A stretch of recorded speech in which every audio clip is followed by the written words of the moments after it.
자, 기역과 니은 두 개의 논증이 있습니다. 기역은 전제가 A이고 결론이 C예요. 반면 니은은 전제가 B이고 결론이 C입니다. 기역과 니은 중 어떤 논증이 더 강하죠? 네, 당연히 이 니은이 더 강하죠. 왜? 사례가 더 많으니까요. 사례의 수가 많을수록 결론이 참일 가능성이 높죠. 따라서 기역보단 니은이 더 강한 논증이다. 자, 그런데 디귿 전제가 B이고 결론이 C고요. 리을 전제가 B이고 결론이 D예요. 디귿과 리을 중에선 어떤 게 더 강한 논증일까요? 네, 디귿이 더 강한 논증입니다. B가 참일 때 C가 참일 가능성이 B가 참일 때 D가 참일 가능성보다 높죠. 실제로 고니 우리가 백조라고 부르는 거 얘네들은 전부 하얄 거라고 생각하고 그게 본질적 속성이라고 생각했는데 이 서구인들이 오스트레일리아에 가보니까 이 검은 백조가 있는 거예요. 자기 나라에는 없었는데 딴 나라 가보니까 검은 백조가 있더라. 그래서 까마귀 사례도 보면 아무래도 D보다는 C를 결론으로 내세우는 게 좀 더 안전하죠. 그래서 이걸 종합해보면은 우리가 귀납작 일반화를 강화하는 방법, 첫 번째는 표본, 사례의 수를 늘리는 거고요. 두 번째는 결론의 범위를 좀 좁히는 거예요. 수도권 까마귀를 관찰했으면 전 세계 까마귀가 다 검다 이렇게 얘기하는 것보다는 한국의 까마귀가 검다 이렇게 얘기하는 게 안전하다고요. 실제로 시험에는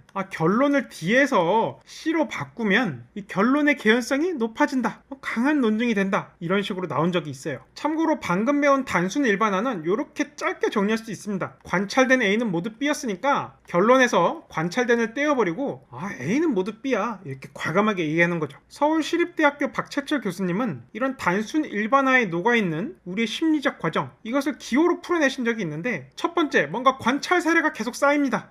A라는 것을 봤는데 얘가 까마귀고 블랙이야. 이거 A라는 까마귀가 검다 이렇게 나타내면 안 돼요. 우리 눈에는 이런 화살표가 보이질 않아요. 그냥 봤더니 까마귀고 검네 이렇게 AND밖에 없다고요. 관찰되는 사례는 AND로 표현한다. 잘 기억해 두세요. 이게 피셀리트에 주로 나오던 내용이었는데 2022학년도 6월 모의평가에 나오면서 수능 필수 상식이 됐습니다. 이 지문만 읽어보면 왜 사례가 AND로 표현되는지 잘 이해가 안 가거든요. 약간 논리학 지식 있으면 훨씬 이해하기 쉬운 지문이었어요.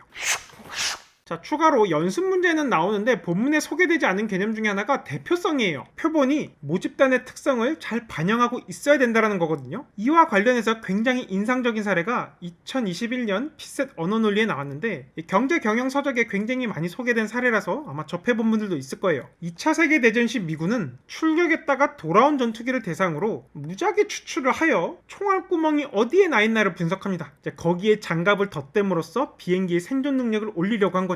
비행기 전체 철갑을 다 두르면 좋겠지만 그러면 비행 능력이 떨어지니까 아주 중요한 곳, 핵심적인 곳에 장갑을 덧대야겠죠. 그래서 당시 미군 장성들은 이 무작위 추출한 비행기들 보니까 요런데 총알이 많이 박혀있네, 그래 여기를 덧대야겠어 이런 결론을 내려요. 그런데 이에 대해서 수학자 아브라함 발트는 야 너네 머리 이렇게 된 거 아니야? 이 교전에서 살아 돌아온 전투기는 무작위로 아무리 추출한다고 해도 표본의 대표성이 없어. 왜? 격추돼서 돌아오지 못한 비행기는 이 표본에 들어오질 않으니까. 그래서 그 발트 교수는 완전히 다른 얘기를 합니다. 야 장갑은 요런데 덧대야 돼. 엔진 부위나 혹은 연료 있는데 지금 이런데 총알 맞은 비행기는 돌아오질 못한 거야. 그래서 살아온 전투기를 분석했을 때 여기는 총알이 별로 없는 거지. 비행기의 생존 능력을 높이고 싶다면 여기에 장갑을 덧대야 된다.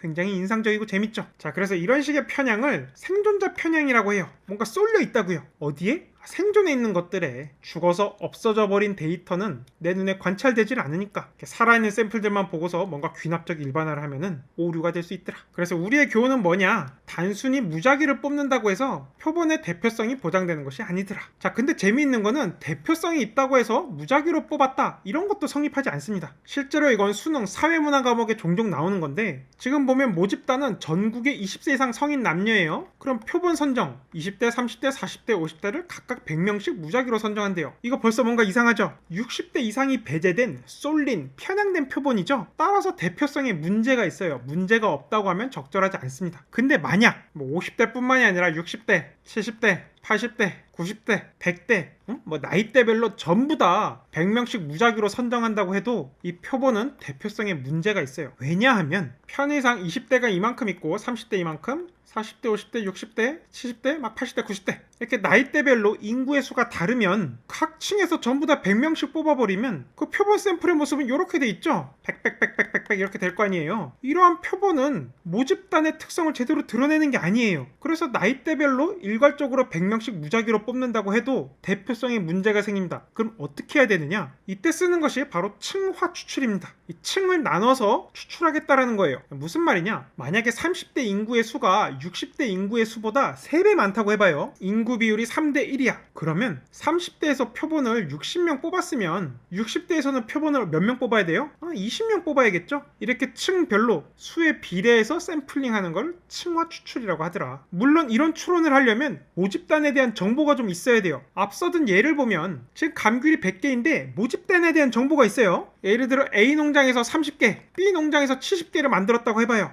그러면 100개 중에 10개를 그냥 무작위로 뽑는 것보다는 A에서 3개를 무작위로 뽑고 B에서 7개를 무작위로 뽑아서 10개를 뽑는 게 그냥 무작위로 뽑는 것보다 모집단에 대한 대표성이 높습니다. 만약 모집단에 대한 정보가 없다면 무작위 추출이 최선이겠지만 모집단에 대한 이런 정보가 있다면 층화 추출을 통해서 보다 나은 결론을 이끌어낼 수가 있더라.